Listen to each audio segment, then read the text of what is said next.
আমার তপস্যা যেন ভঙ্গ না হয়। যতক্ষণ না তপস্যা পূর্ণ হয় এখানে কাউকে প্রবেশ করতে দেবে না।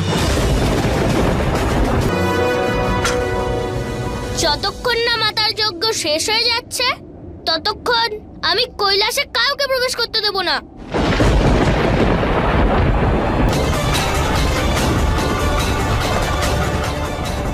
সাবধান! আপনি যেই হন আপনার স্থানেই দাঁড়িয়ে যান। মনে হচ্ছে আপনি আমার কথা শুনতে পাননি। এই পথ এখন বন্ধ আছে। আপনি কেন, স্বয়ং মহাদেবও এখানে প্রবেশ করতে পারবেন না।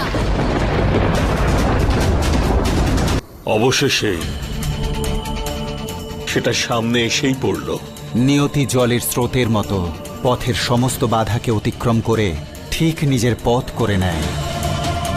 শনি যতই দেবী পার্বতীকে প্রতিশ্রুতি দিয়ে থাকুক না কেন যে বিনায়কের ওপর বক্রদৃষ্টি নিক্ষেপ করবে না, কিন্তু নিয়তি শনির বক্রদৃষ্টি বিনায়কের ওপর নিক্ষেপ করার পথ করেই। আমি তোমাকে আমার পরিচয় দিইনি, হয়তো এই কারণেই তুমি আমাকে ভেতরে প্রবেশ করতে বাধা দিচ্ছ।